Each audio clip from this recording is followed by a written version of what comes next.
Boa noite, Cissa. Boa noite, pessoal de casa. Como tá, Cicinha? Tudo bem? Boa noite, Nilcinho. Tudo em paz, sim. E aí, o pessoal de casa? Um beijo, pessoal. Pessoal, estamos aqui com o estudo do Evangelho, que é o capítulo 28, que é a coletânea de prece. Vamos fazer uma oração e começar um bate-papo aqui com nossa amiga Cissa. Tá bom, Cissa? Ok, vamos lá. Lá. Senhor Jesus, abençoa-nos neste momento, dá-nos a força, a fé, a coragem para permanecermos neste caminho. Envolve-nos, Senhor, na sua luz e na sua paz. Protege-nos, livra-nos, Senhor, de todo mal, hoje, agora e sempre. Que assim seja. Que assim seja. Cissa, como eu falei no início, nós estamos aqui com o Evangelho segundo o Espiritismo, no capítulo 28, coletânea de prece. Esse capítulo, Cissa, ele está lá no Evangelho nas últimas páginas, nos últimos capítulos do Evangelho. A gente vai transcorrer aqui sobre ele uma pequena parte, que ele é extenso e muito bom. Nós aconselhamos que as pessoas que estão nos acompanhando, ou que não, que eu vi esse vídeo na internet, vá lá, né, ler esse livro. É uma obra de Allan Kardec, que faz parte do Pentateuco da doutrina espírita, né? Eu falei Pentateuco porque a doutrina espírita ela tem, no seu início, 5 obras. Então, que é o Livro dos Espíritos, o Livro dos Médiuns, o Evangelho segundo o Espiritismo, o Céu, o Inferno e a Gênese. São essas 5 obras que elas são feitas. Então, o Evangelho que nós vamos estudar hoje, que é o terceiro livro, nesse capítulo. Certo, Cissa? Concorda comigo? Com certeza, Nilcinho. Esse capítulo é maravilhoso, gente. Quem puder, vai dando uma lida aí, todo dia um pouquinho, porque a gente aprende muito e cresce muito também com ele. Então, nesse capítulo, nessa obra, Kardec começa com um preâmbulo, né? No primeiro parágrafo, ele diz o seguinte: os espíritos hão dito sempre, a forma nada vale, o pensamento é tudo. Ore, pois, cada um segundo suas convicções e da maneira que mais o toque. Bom pensamento vale mais do que grande número de palavras, com as quais nada tenha o coração. Isso, veja como Kardec já começa aqui nos chamando a atenção da oração. Eu tenho dito que a oração, ninguém ensina ninguém a orar, apesar de Jesus ter nos dado um caminho, né, um roteiro ali, quando ele fez o Pai Nosso, né, que é a oração dominical. Então, a oração é muito íntima, como Kardec aqui pontua, né, que os Espíritos dizem o seguinte: a forma, né, quase que não vale nada, o que vale é o conteúdo, né, o que você impõe ali dos sentimentos nobres do seu coração, o pensamento, né. Então, acho que a oração ela é muito individual. Nós temos, às vezes, um roteiro que nós vamos ver daqui para baixo, um pequeno roteiro, para as pessoas que muitas vezes estão com o pensamento muito confuso, estão passando por momentos difíceis, e que às vezes nem conseguem orar. Então, esse capítulo nos traz uma pequena orientação que é de grande valia, né, para aquelas pessoas que naqueles momentos mais difíceis não estão conseguindo se agarrar a Deus, ele ajuda muito. Então, o que Kardec diz aqui? O sentimento e os bons pensamentos valem muito mais do que forma. Você pode entender disso aí também, Cícero? Com certeza, que a gente tem que unir, né, o pensamento e o nosso sentimento com aquilo que está sendo falado. Aí você dá uma importância àquilo, né? Por exemplo, o Pai Nosso, dito por Jesus, com certeza é essa prece maravilhosa que tem essa força magnética até hoje, porque Jesus com certeza pronunciou cada palavra em plena comunhão com o Pai. Então, se eu vou rezar o meu Pai Nosso, sentindo cada frase, buscando dentro de mim o sentimento melhor do que aquilo está me dizendo, né? Eu vou me elevando, e aí a minha oração é bela, mesmo que com as mesmas palavras, que eu posso orar de outra forma sem estar me conectando, só repetindo as frases. Então, não. Se eu estiver ligada em pensamento e sentimento, aí é válido, né? Você colocou um negócio interessante, Cissa. Se você estiver ali fazendo a oração do Pai Nosso, e ali um sentimento, cada palavra que você estiver dizendo ali, você estiver realmente sentindo aquilo que você está falando, ela vai ter um significado para Deus, né? Deus vai escutar essa sua oração. Vale mais do que você orar 20 Pai Nosso, 50 Pai Nosso, gastar toda a sua saliva e não empregar nenhum sentimento ali naquela oração. Então, realmente, o sentimento, ele é parte do princípio da oração. A oração, ela tem que ser completa, corpo e alma. Interessante, né?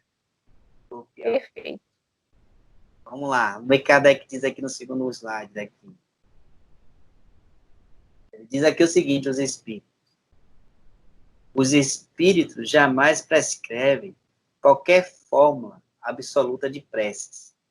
Quando dão alguma, é apenas para fixar as ideias e, sobretudo, para chamar a atenção sobre certos princípios da doutrina espírita. Fazem-no também com o fim de auxiliar os que sentem embaraço para externar suas ideias, pois alguns há que não acreditariam ter orado realmente, desde que não formulassem seus pensamentos. Veja como eu disse neste instante, ninguém ensina ninguém a orar, ninguém dá uma receita pronta para a pessoa orar. A oração ela é muito íntima, ela vem do coração da pessoa. Mas como ele aqui diz, quando as pessoas estão muito embaraçadas, com o pensamento muito perturbado, está passando por um momento de aflição, ela não consegue orar ali. Então, tem essas coletâneas, né? Essas orações de todos os segmentos religiosos, deve ter lá suas orações. Então, que a pessoa se socorra naquele primeiro princípio. Falando aqui da doutrina espírita, como ele diz, muitas vezes está ali uma oração, uma indicação de uma conduta a ser feita, justamente para chamar a atenção dos princípios básicos da doutrina espírita. E essa coletânea de prece, ela vem para isso. Ela ajuda muito a gente também compreender alguns princípios básicos da doutrina espírita. Porque a oração ela é muito íntima, é muito pessoal, né? Como é que eu vou julgar a sua oração? Porque você está ali orando da forma, eu vou dizer, essa oração está errada? Nunca diz. Eu lá, sei lá, o sentimento que você está colocando naquela oração, naquelas palavras, qual é a dificuldade que você está passando por aquele momento, para você estar orando daquela forma, certo? Então, eu preciso, sim, de respeitar muito a oração do próximo, mas também existem uns princípios que a gente vai ver daqui a pouco aqui embaixo, que nos ajuda a completar um raciocínio mais lógico e distribuir esse sentimento. Porque, às vezes, eu me pego orando o Pai Nosso. Eu, às vezes, pego orando o Pai Nosso de uma forma maquinal, né? Eu tenho que orar de sair de casa, tá naquela correria de que eu tenho que trabalhar, aí para não acontecer nada na rua, às vezes eu faço um Pai Nosso rapidinho, entendeu? Como é que eu fiz? Eu orei, quem sabe, né? Fiz rápido, entendeu? Mas pode ter sido empregado ali um sentimento nobre, né? Porque eu penso que a oração é um sentimento forte que você tem, um pensamento positivo, né? Você pode fazer uma prece de menos de um segundo, mas se você emanou ali um sentimento bom, se você ali falou aquilo com convicção, ai, meu pai, segura aí, mas se você colocou né, aquele sentimento bom, Deus está escutando a sua oração. Você pode também fazer uma oração de 1 hora, com sentimentos nobres, se você conseguir fazer isso, perfeito. Concorda isso? Com certeza, é se colocar em contato com o divino, né, com Deus, é a gente elevar a nossa vibração. Então, a prece é para isso. Às vezes pode ser em 1 segundo, em 2 minutos, em 1 hora, depende de cada um, depende do momento de cada um. Como você falou aí, esse capítulo, ele é maravilhoso para nos ajudar a entender mais ainda os princípios da doutrina espírita, e essa ferramenta de ter algumas fórmulas, entre aspas, né, relativas, algumas preces, que a gente pode fazer em momentos que a gente não estiver raciocinando muito bem, é excelente, porque o que é que a gente faz? Eu estou com uma confusão mental por algum problema, né, na vida, que me deu uma confusão aqui. Eu pego aquela prece, eu começo a ler e a focar nela. Eu começo a entender o que está sendo dito. Eu presto atenção naquelas palavras e aí eu vou me elevando vibratoriamente, eu vou saindo da confusão mental e vou me equilibrando. Então, aí eu vou fazendo aquela prece, vou me equilibrando e depois aí posso até complementar com minhas palavras, já que o meu equilíbrio já voltou, né? E vou elevando o meu sentimento cada vez mais, né? Então, isso é importante. Não é também a gente tentar pegar e continuar na confusão, não. A gente tem que se esforçar para pegar e focar naquilo que a gente está ouvindo de nós mesmos, né? Tentando ligar o nosso sentimento àquilo ali. Legal. Justamente, Cícero, a gente percebe, assim, trazendo assim para o nosso lado pessoal, nosso lado íntimo. Às vezes a gente está com um ente querido doente, né, no hospital, está um pai, uma mãe, um tio, um avô, um amigo, e ele está numa perturbação muito grande, está aflita, que aquela pessoa está passando mal ali, o médico não consegue um medicamento que vai curar ele, ou não está tendo resultado, então você se perturba, né, a pessoa fica preocupada, não dorme direito, acorda com o pensamento aturdido. Então, você recorre a essas preces feitas, essas preces que estão em obras, né, em outros segmentos religiosos. No nosso caso, no Evangelho segundo o Espiritismo, nesse capítulo 28.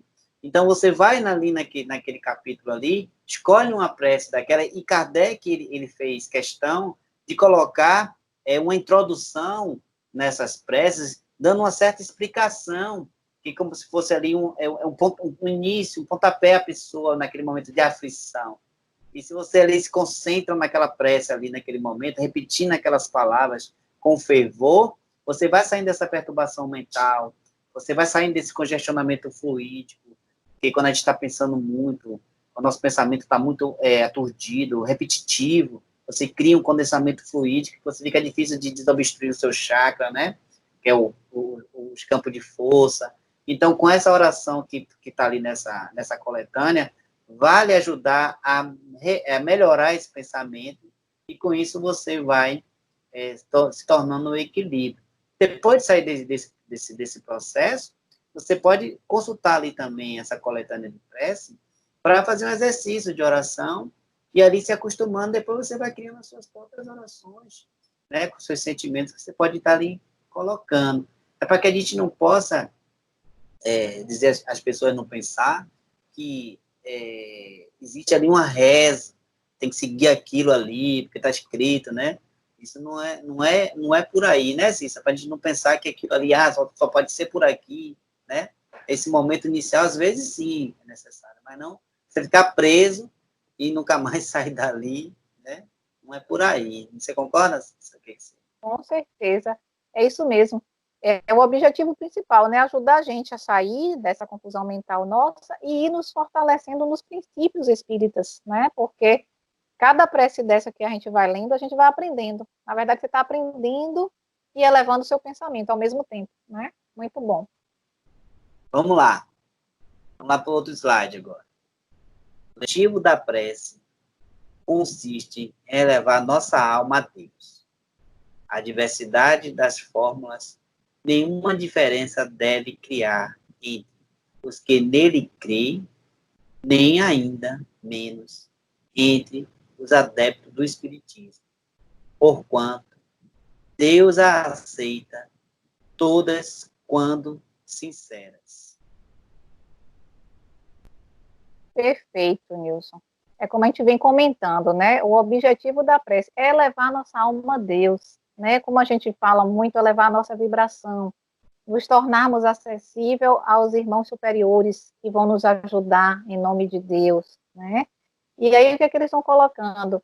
A diferença dessas fórmulas, que são pequenas orientações, não deve causar confusão nenhuma, né? Entre os adeptos do espiritismo, nem quem não acredita na doutrina espírita, porque Deus vai aceitar toda aquela que vier do coração. Pode ser uma frase sua, até falada errada, não tem importância, né? As pessoas que não têm estudo vão fazer uma frase que pode não estar gramaticalmente correta, mas está do coração, e às vezes vai valer muito mais, às vezes não, sempre vai valer muito mais do que aquela que seja totalmente correta, mas que não tenha ligação com o coração e com o pensamento da gente. Assim que eu entendi, Nilson.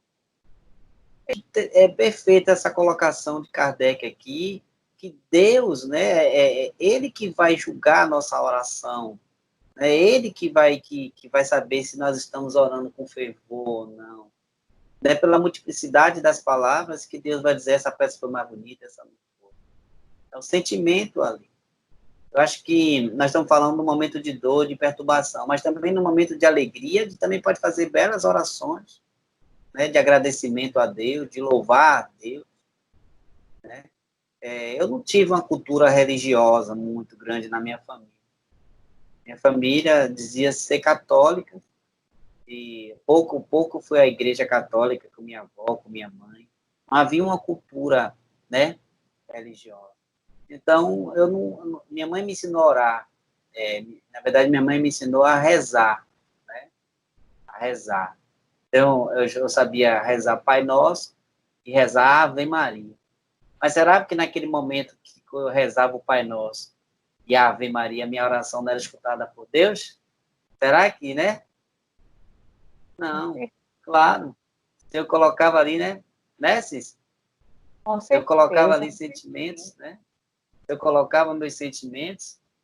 E hoje, com a doutrina espírita, vendo a fé mais raciocinada, eu descobri que realmente a oração é o valor que ela tem, é aquilo que a gente coloca, não nas palavras, mas aquilo que a gente coloca com o coração.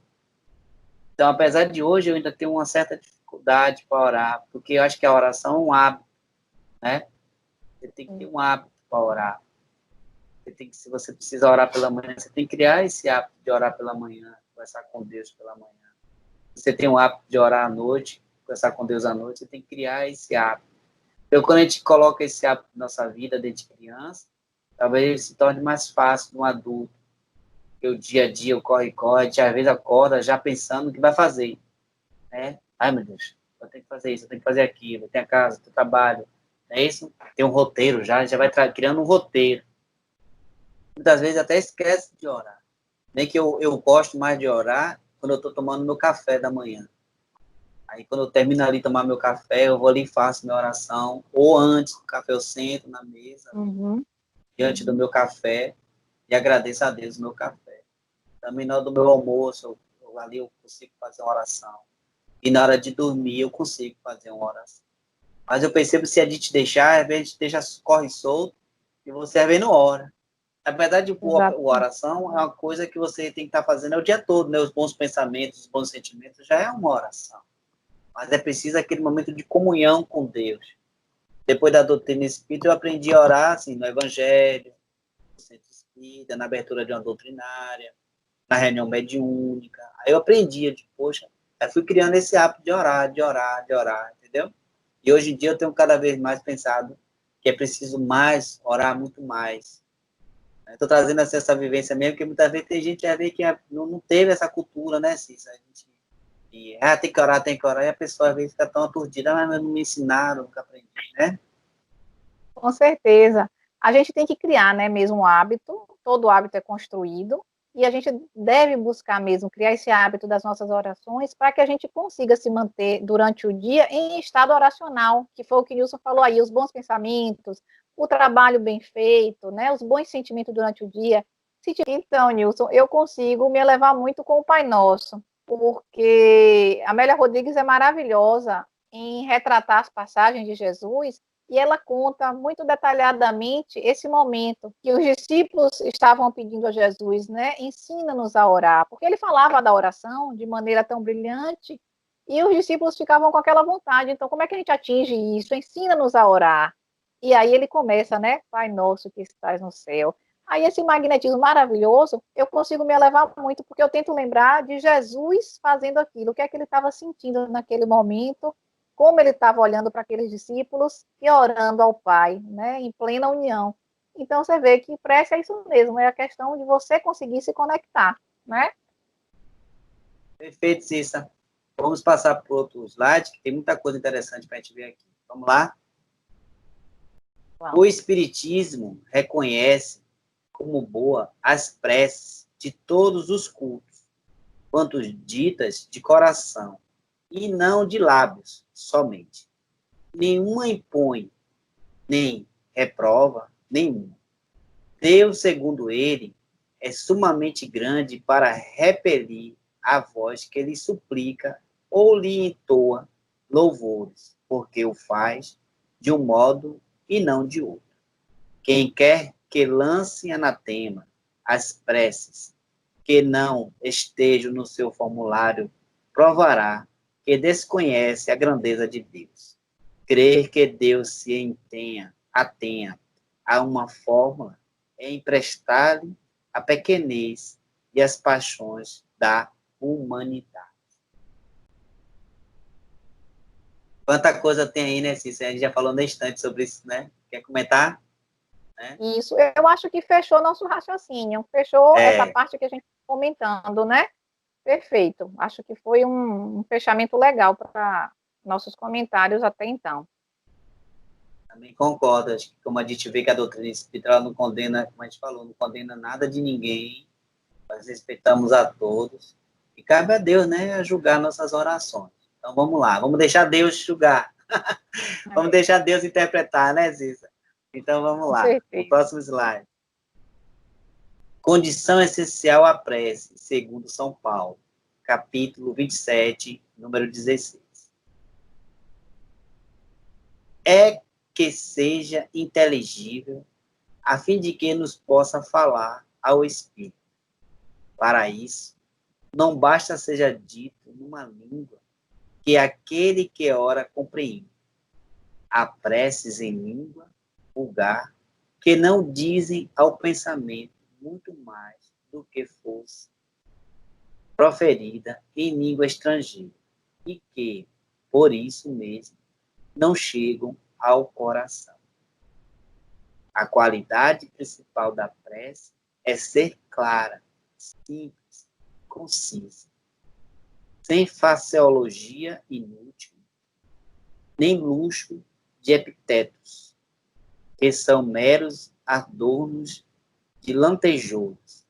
Cada palavra deve ter alcance próprio, despertar uma ideia, pôr em vibração uma fibra da alma.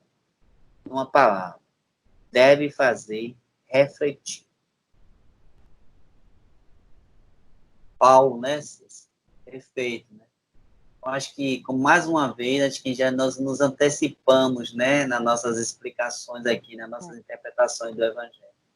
Então, tem que vir da fibra da alma, né? Não adianta a gente falar palavras lindas, como você falou, muitas vezes a pessoa não sabe falar direito, pronuncia ali palavras até erradas, mas o sentimento é verdadeiro. Você acabou de falar aí, né? Isso. E assim, essa questão que Paulo chama a atenção da prece ser inteligível, ou seja, você tem que entender aquilo, porque o nosso pensamento precisa acompanhar, né? Para elevar o nosso pensamento, a gente vai ter que entender o que é que a gente está falando ou pensando, para ir elevando vibratoriamente. Então, se eu chego, vou fazer uma prece para você que você não entende nada, como é que eu te ajudei? Ou se você mesmo está repetindo um bocado de palavras que você não entende, né? Fica mais difícil você ir acompanhando pelo pensamento. Então, como ele fala, a qualidade principal é que ela seja clara, simples, agora clara para você conseguir acompanhar no sentimento, no pensamento, né? E se elevar. Perfeito, é isso aí mesmo, Wilson. Ô, Cissa, nós chegamos aqui ao nosso último slide, né? Nossa última película. Mais uma vez, nós fizemos recortes, né, desse capítulo, porque ele é grande, extenso. Ficaria impossível, quase impraticável de trazer ele aqui todo. Então, peço que as pessoas vão lá, dar uma olhadinha, ler, né, Cissa? Fazer as suas interpretações também. Pode fazer comentários aí na rede social, aí no Zap da gente, ou no próprio, aí no nosso próprio canal, que a gente pode tirar qualquer dúvida e ajudar. Então, nós estamos lá com esse último slide, que eu vou fazer a leitura, que é uma leitura explicativa desse capítulo, e a gente volta para encerrar. Tá bom, Cissa? Certo. Lá. Estão divididas em 5 categorias as preces constantes nesta coletânea. Primeira, preces gerais. Segundo, preces por aquele mesmo que ora. Terceiro, preces pelos vivos. Quarto, preces pelos mortos. Quinto, preces especiais pelos enfermos e pelos obsediados, com o propósito de chamar de maneira especial a atenção sobre o objeto de cada prece e de lhe tornar mais compreensível o alcance, vão todas precedidas de uma instrução preliminar, de uma espécie de exposição de motivos, sob o título de prefácio. Está bem explicado aí. É como eu disse, vão lá, dê uma olhadinha, estudem. E Kardec deixou, é muito didático. Nós não estamos aqui querendo ensinar ninguém a orar. Como a gente falou, a prece é muito íntima, individual, mas tem um pequeno roteiro para as pessoas que estão com dificuldades, para nós também, ir lá consultar. Né, se você dá uma explicada, fala aí sua parte aí para a gente encerrar. Com certeza, Nilson, esse capítulo é maravilhoso, é um de grande aprendizado. Que todo mundo possa ir lá, dar uma olhadinha, tá certo? Porque, assim, a gente aprende muito, por exemplo, preces por aquele mesmo que ora, você, poxa, eu estou precisando orar por mim, digamos, né? E a gente vai ali ler, nesse prefácio que ele faz, ele explica tanta coisa, é uma própria prece, porque você vai vendo o que é que você tem que mudar, o que é que você tem que se melhorar, né? Poxa, onde é mesmo que está o nó da questão? Façam essa experiência, dê uma olhadinha no capítulo, né? Tá com alguém doente, poxa, como é que eu oro pelo meu parente que está doente? Não é para ser a fórmula, mas a explicação que ele vai dando ali, você vai tendo uma clareza das provas de nossas vidas, de como nós somos ajudados, né? É maravilhoso. E o início dele é logo o Pai Nosso, acho que Nilson falou no começo, né? Ele começa logo com a oração do Pai Nosso, e é maravilhosa, porque ele vai pegando frase por frase e aprofundando o sentido. Então, também vale a pena ler, fica o convite aí para todo mundo. Muito bom mesmo esse capítulo, gente. É perfeito, Cícero, essa introdução dele, que é o Pai Nosso, ele faz uma explicação muito maravilhosa, ele vai ficar parte por parte do Pai Nosso. E aqui também, como ele fala, né, as preces como pelos vivos, pelos mortos, não é ali, não é uma, como é que chama, Cícero? Eu não estou conseguindo achar a palavra. Porque as pessoas podem pensar que ali é um determinismo de Kardec, né, que só pode orar por aquilo ali, não. Ele está tentando ali nos auxiliar, dando as explicações, como funciona cada prece, para que serve, como pode ser aplicada, né, em que a gente pode depois desenvolver, né, com o nosso livre-arbítrio, com os nossos sentimentos, essa forma de orar. E nós estamos falando aqui para o nosso grupo de estudo, lá do NEPOM, que é o Núcleo Espírita da Polícia Militar, das pessoas que chegam ao nosso grupo, que nós chamamos de acolhimento, né, Cícera? E que muitas vezes são desconhecedoras dessa coletânea. Então, nós estamos tentando trazer para eles uma pequena explicação, né, para que possamos continuar estudando e nos ajudando mutuamente. Cícera, se você quiser colocar mais alguma coisa, pode falar, que depois a gente vai encerrar, e você encerra com a prece final, certo? Eu só queria agradecer ao pessoal, continue nos acompanhando, nos ajudando, e que Deus abençoe a todos. Está com vocês, Cícera. Ok, meninos. Então, quero apenas agradecer esse momento maravilhoso de estarmos aqui juntos, tá certo? E reforçar que estamos juntos, sim, mentalmente. Todas as atividades de nossa casa estão acontecendo e todos nós estamos envolvidos nessas vibrações de paz, de harmonia, sob a luz do nosso Mestre Jesus, certo? Então, vamos agradecer a ele, né? Agradecer ao nosso Mestre por nos guiar, por nos orientar, nos fortalecer em cada passo da nossa jornada. Nos lembremos da afirmação, quando ele nos diz: no mundo terás aflições, mas tem de bom ânimo, eu venci o mundo. E é esse o bom ânimo que nós temos que cultivar em nossos corações e em nossas mentes. Porque Jesus é aquele que vai à frente, é o governador do nosso planeta e está nos guiando num caminho de melhora, de crescimento, de tudo de bom para os nossos espíritos, para as nossas vidas. Que a paz e a harmonia do nosso Mestre nos envolva e nos conduza hoje e sempre. E assim seja. Valeu, Cissa. Obrigado, pessoal. Tchau. A gente. Valeu.